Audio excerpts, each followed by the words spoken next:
At 23, I thought I was about to become a dad. Sarah, my college sweetheart, was my whole world. Her vibrant spirit lit up every corner of my life. We were young, reckless, and utterly in love. Then came the surprise of her pregnancy during our final semester, shaking the very foundation of our dreams. Without hesitation, I asked her to marry me. Our wedding was simple, a courthouse ceremony with just a few close friends standing beside us, supporting the beginning of our little family. I took on a grueling overnight job to keep us afloat while Sarah stayed home with our son Noah. Money was always tight, exhaustion a constant companion, but every hardship was worth it when I looked into Noah's sparkling green eyes or saw his toothless grin. His wavy hair and quiet smile mirrored mine in so many ways. I never doubted he was my son. But when Noah turned 4, things began to unravel. Sarah started pulling away, telling me I was distant, uninspired, stuck in a cycle I didn't care to break. I was too drained to see the cracks forming until one night I overheard her whispering on the phone with someone named Jake. When I confronted her, she brushed it off, calling me paranoid. Then one day she was gone. She packed up while I was at work, leaving behind a brief note that said she needed to live her life. She moved in with Jake, a high school flame she had reconnected with online. She filed for divorce and demanded full custody of Noah. I fought hard for my son, pouring everything I had into the battle. The court granted us shared custody, a bittersweet victory that made every moment with Noah all the more precious. We built blanket forts, snuck extra cookies, read bedtime stories until he drifted off in my arms. Those moments were everything.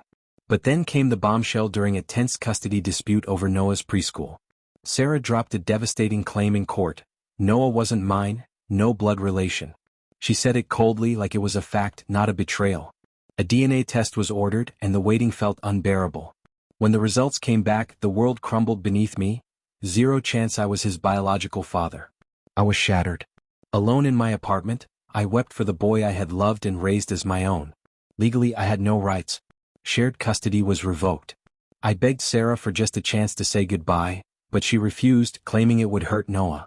Then she vanished, cutting me out completely, moving across state lines with Jake. I was left with nothing but fading memories. Therapy and time slowly stitched me back together. I found a better job, explored new places, dipped a tentative toe into dating, but trusting again was a battle. Noah's absence was a dull ache that never faded. Nearly 5 years later, Sarah reached out unexpectedly. Her messages were cautious. "Hey, it's been a long time. Can we talk?" I ignored her at first, but then she wrote again, saying she was struggling and needed help. Against my better judgment, I replied, "What do you need?" She confessed she was broke, that Jake had left her, and she was barely scraping by at her cousin's place. Then she asked for child support. For Noah, the same boy she had claimed wasn't mine. I was stunned. My response was cold and blunt. "Ask his biological father." Her reply was fierce and accusing, calling me cruel, claiming I was Noah's only real dad, that he shouldn't pay for her mistakes. Something inside me snapped. She had erased me from Noah's life when it suited her, lied to keep me away, and now in her desperation, she wanted me back. I told her clearly, "You chose to deceive. You told the court I wasn't his father. You got what you wanted. But you can't rewrite the story now." Then I blocked her. That night, I pulled out a box of Noah's keepsakes. A snapshot of us at the zoo, a clumsy clay heart he made, a birthday card with his wobbly handwriting. I sat there, surrounded by memories, mourning the boy who had called me Daddy, the boy I would have moved mountains for. Sarah's betrayal was more than a lie. It stole a connection I cherished. Fatherhood, I learned, is not just biology. It's love, commitment, being present. She took that from me, but I owed her nothing. Weeks later, a plain envelope arrived with no return address. The handwriting was small, familiar. It was Noah's. My heart raced as I opened the letter. "Dear Mike," it began. "Mom says you're not my real dad, but I remember you. I remember movie nights and your goofy songs. I remember you tucking me in when I fell asleep on the couch. If I'm not your son, why do I feel like I am?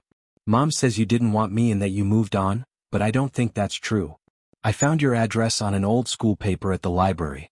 If you don't want to see me, I get it. I just wanted to say I'm sorry. Love, Noah." I read the letter over and over, tears streaming down my face. Sarah had twisted Noah's trust to hurt me, painting me as the one who left. It was unforgivable. The letter included an address, her cousin's place just a few hours away. I couldn't let it go. That weekend, I drove there with a bag of Noah's old things. A photo of us at the lake, his favorite stuffed dinosaur, the birthday card he made. When I arrived, I saw a tall kid tossing a frisbee in the yard.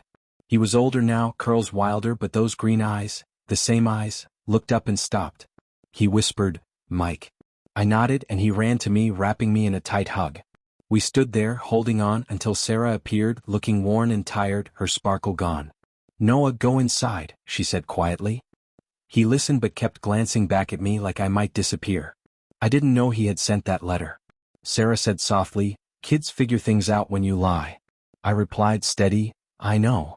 She admitted her mistakes, how she thought Jake was her future and how she fell apart when he left.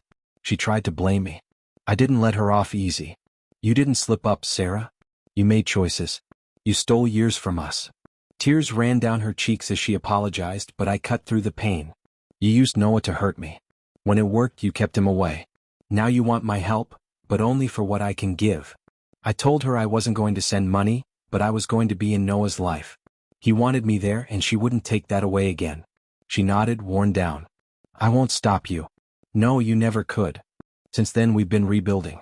I visit every weekend, call during the week, cheer at his soccer games, listen to stories about school and friends. He's older now, wiser. I told him the truth, not to hurt his mom but because he deserved honesty. I never stopped wanting him. I was kept away, that was enough. Sarah's still struggling and I don't wish her harm. But trust is broken and time lost is time lost. This isn't a perfect ending. There's still pain and memories we can't reclaim. But no matter what, Noah knows I'm here. Always.